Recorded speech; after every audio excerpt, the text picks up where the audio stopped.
Hi everyone, in this video I'm going to be showing you how you can create some awesome sounding melodic rock solos as part of like a mini series that I'm doing currently on soloing and improvisation. If you haven't seen the first video where I talked about 5 top tips, check that out first. In this video we're going to be focused on chord targeting, looking at how we can hit the roots to start creating some really awesome melodic improvisations. Stay tuned and I'll tell you all about it.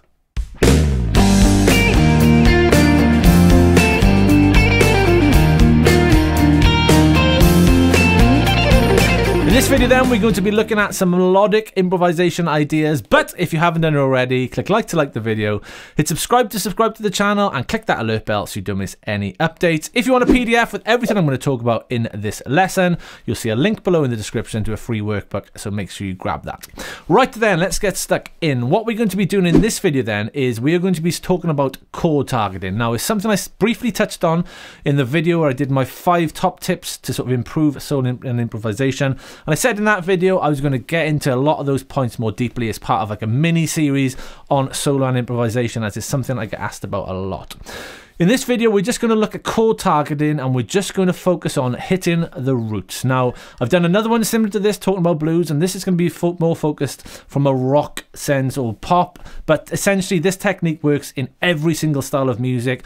It's more of an idea of root and chord targeting, okay? So it doesn't matter whether you're going to play jazz, country, rock, blues, folk, whatever. The essential stuff I'm going to show you in this video will still work for all of those styles. So the chords we're going to use, the chord sequence we'll be using in this video is as follows. We're going to be playing G, C, D, back to C. So we're going to go follow along the chord sequence something like this.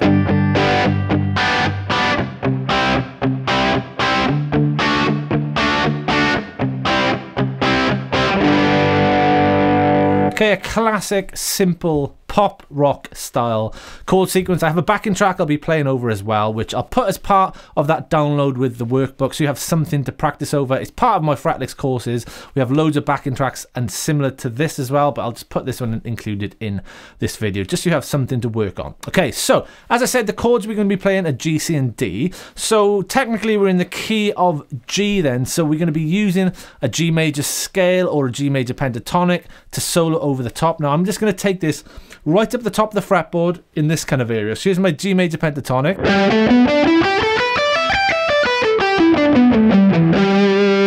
Okay, a classic G major pentatonic. Now, a lot of you when you're soloing in major stuff might be using the trick of find your root, come back 3 frets and play the minor pentatonic. That's fine. However, I would definitely kind of encourage you to start thinking in major land. Certainly if you want to be getting into major solos, it's just going to really help with the kind of stuff we're going to be talking about in this video. I'll never be thinking E minor for any of the stuff I'm going to be doing. I'm literally thinking G major scale, G major pentatonic. So let me play that one more time. Okay, so that's my G major pentatonic scale. Also, we have a G major scale over the top or underneath that pentatonic, which looks like this.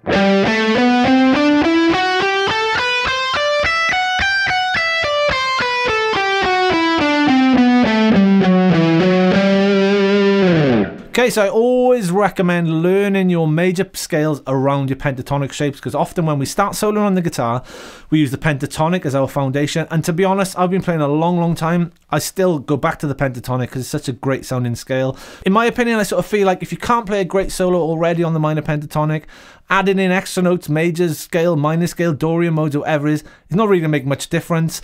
Really get the hang of playing a great solo on the minor pentatonic because it's going to go a long way. I use it all the time and I sometimes don't need any other notes. The pentatonic is enough. It's a great sounding scale. But for this video, obviously we're talking about chord targeting. They're just the scales we're going to be familiar of, okay? So as I said, the chords we're going to be using will be G, C, and D. So what I want to do then is find where are my root notes of each chord in this area of the neck. So where are my Gs? Well, there,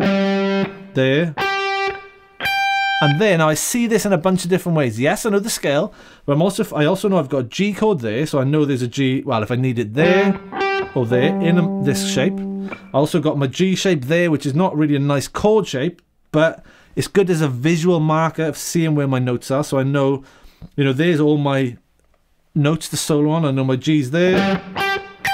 And also we've got that shape, that kind of E chord shape, that's a G major, and I know there's a G there. So I'm very familiar with the chord shapes also around the pentatonic and the major scale shapes. But for now, we're just going to be really focusing on the G note on the G string, which is that one. So that's for now, for this video, that's going to be our root note for that chord. The next chord is a C. So we have to kind of locate a C in this area. Now, again, there's a bunch of different ways to play. You could play C chords like this and know, well, there's a C, or there's a C, or you might be familiar with this shape. And you know, there's your two C's kind of around this area of the neck. But for this video, that's going to be the C note. We're going to be focusing on the 13th on the B. So there's our G. There's our C. The final chord we're introducing is the D major chord. So we need to do the same. We need to find our Ds. Now again, it's up to you how you find it. Whether you might see this chord and think, well, I know a D's there and there. You might see this chord and I know, well, your D's are there. Or you might know this shape and know, well, I got a D there and there. Up to you. So every single time I'm soloing, I'm very aware of pentatonics, major scale, and where my chords are, because the chords are like visual markers of the notes that's in them, and also the sort of strong notes to land on. If you want to kind of create a melodic solo, yes, we can hit other notes outside the chord, but as a very starting point, let's just focus on the chord shapes. Okay, so we're just hitting the roots. We're going to focus on that G, that one, and there's going to be the D we're going to use, the 15th on the B string. G, C, D, C. So when I play around the solo, I'm just going to be focusing on landing on each of these notes as the chord happens. So the first bar, I'll play and I'm going to land on a G, 2, 3, 4. The chord will move to a C, I'll hit that note. Then I'll move to a D, I'll hit that note. Back to a C, and then it'll just go round again, okay? So it doesn't matter what I play, either side of it. On the first beat of the bar, when the chord changes, we're just going to hit that root note. And that all sounds like this.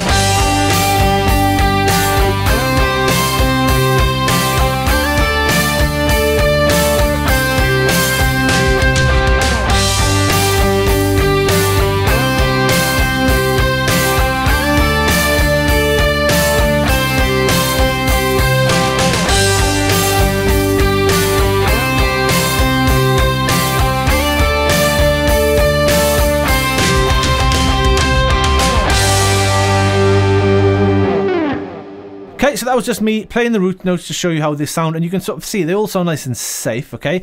There's going to be others we'll introduce in other videos, but for now, that's the practice, okay? Just play through them like that, really establishing the chord changes and really just knowing where those root notes are. Because if you're only used to playing the pentatonic scale, for example, this one, that C note is going to be different for you. It's outside the pentatonic scale, but it's in the G major scale.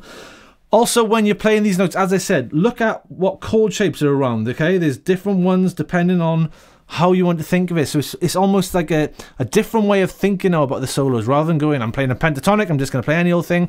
We're sort of getting into, okay, how can I make this sound melodic? Let's see where the notes are. Let's look at our chord changes. So this time I'll put the backing track on again. I'll play a bit more of a solo this time, but essentially every time that chord changes on the first beat of the bar, I'm going to be landing on a root, and that sounds like this. 1, 2, 3, 4.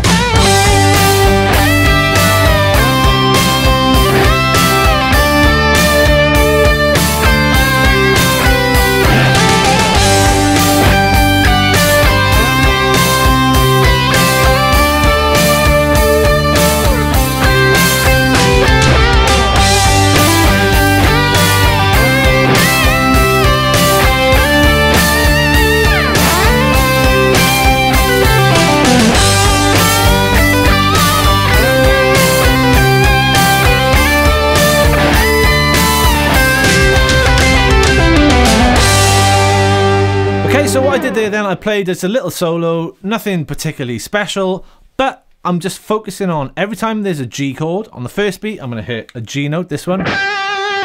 Every time the C chord comes along, I'm hitting my C note, and then a D chord, I'm hitting that one. So that's just 3 of the notes. As we established when we started this, there's a bunch of other root notes in the same area as well. So what I would recommend doing as a practice is just choose 3 notes that are close to each other like that, as I've sort of just did through in the solo, and then just add another one in. So what you might do is go, right, I've got my G there, a C there, and a D there. Let's also introduce a high G. So you could be playing There's your C, up to the D, back to your C, but you might go up to the high G.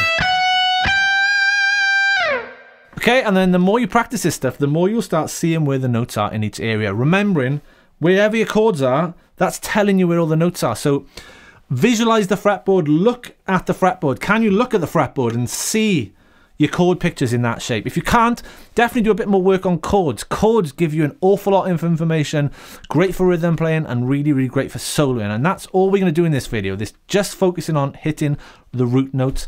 Try some of the chord sequences. Obviously, we've just done 3 chords there. You could have a longer chord sequence. But essentially, you're practicing your solo and you're playing your licks, but every time the chord comes around, hit the root, okay? This is the starting point of getting into that chord targeting. So I hope that all makes sense. Okay, hope you enjoyed that video. If you haven't done it already, hit like to like the video. Hit subscribe to subscribe to the channel. Click that alert bell so you don't miss any updates. If you want a PDF with all of that stuff written out, you'll see a link below in the description. So make sure you grab that workbook. If you want more courses and lessons from myself, come and check my guitar school out called Fretlix, www.fretlix.com. Hope you enjoyed that video and it all made sense. Catch you soon.